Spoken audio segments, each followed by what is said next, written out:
All right, we are going live again. Here we are, Sunday afternoon, and I was thinking a lot over the last, I'd say 24, 48 hours about going live.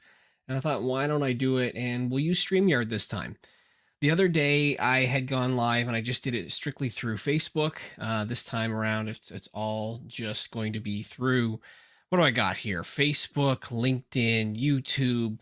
I still call it Twitter, X, that we're going live through. So today I'm going to talk about some more pieces of advice. I think of things that I've learned as a solopreneur, because like running your own personal business that is just a one person business, it's hard.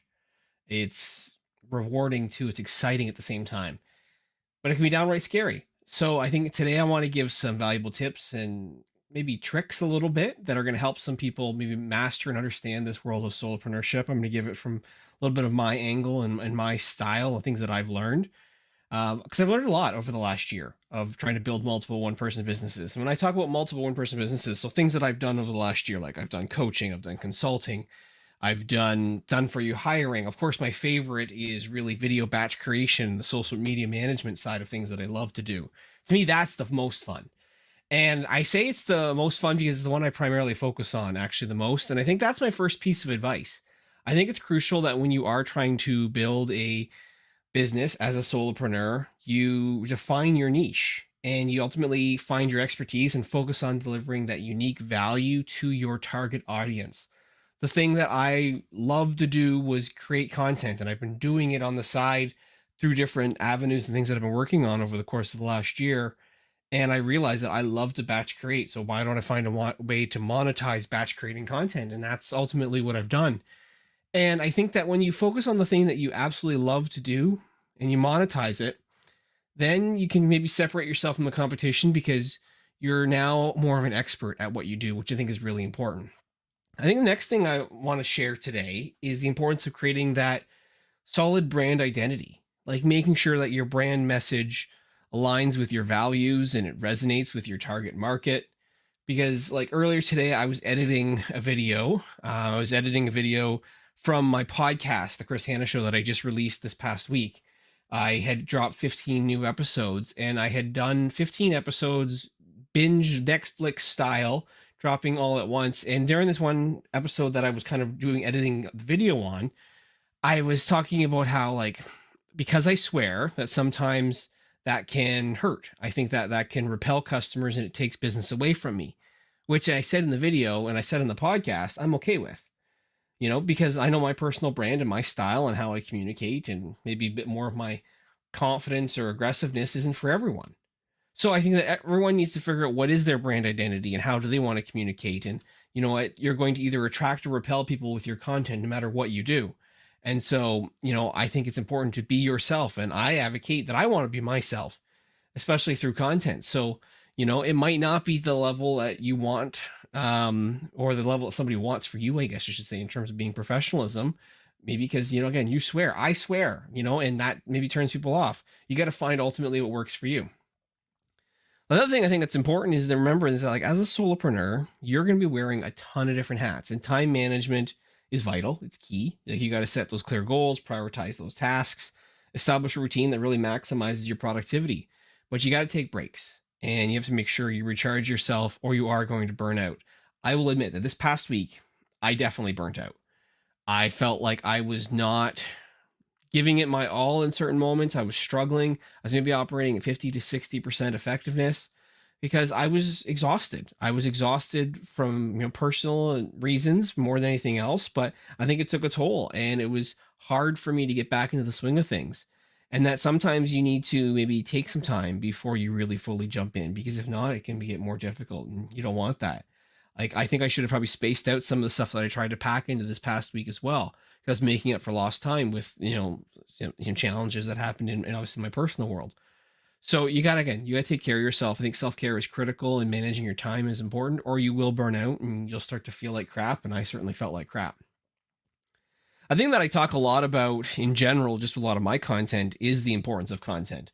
Having that strong online presence as a solopreneur is really crucial. So make sure you're utilizing social media platforms and all the different strategies to reach more people. Like, it's obviously engaging with people that, are your followers, sharing valuable content along the way. I think that there's multiple forms of content, right? And I talked about a podcast, I do a lot over video. It could be, website content. It could be other types of social posts. You got to find what works for you. To me, I think video is where it's at, of course.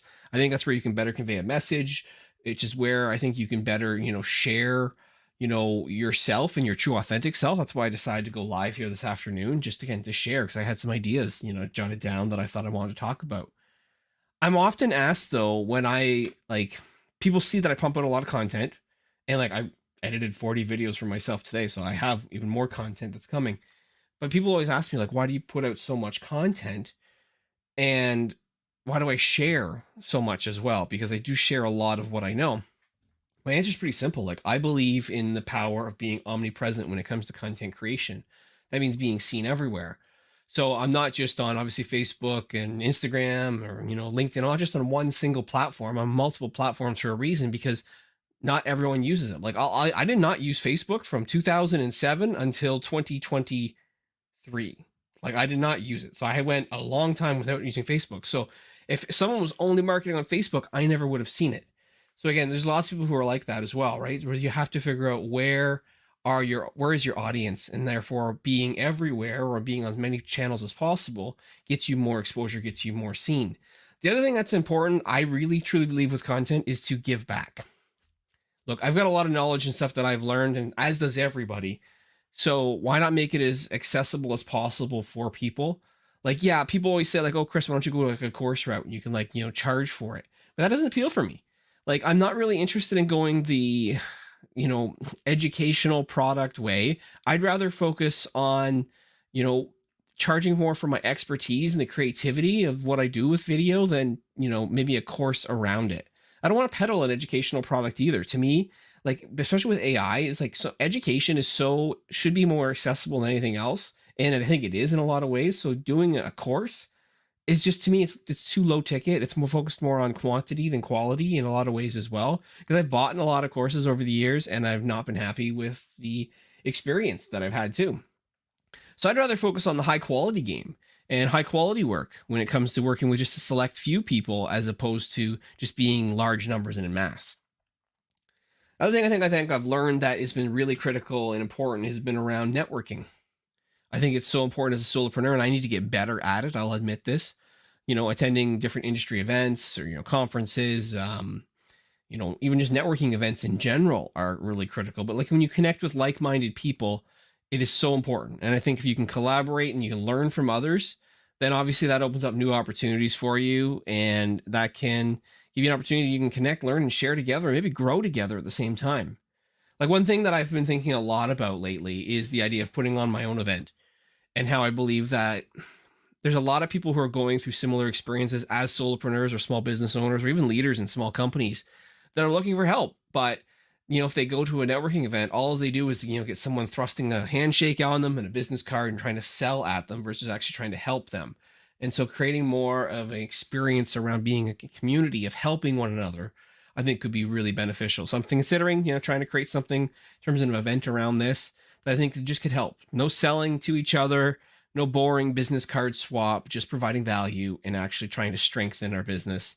I don't know if it's something that, you think that you're interested in. If you see this, let me know in the comments or DM me, because again, I want to see if there's people who are interested in that style of event versus the same old crap that we always get. Another lesson I think that I want to talk about here is also the importance of being adaptable and embracing those challenges. Look, as a solopreneur, you're going to face ups, you're going to face downs, but it's essential to learn from both, right? The failures and what continues to make you move and have success.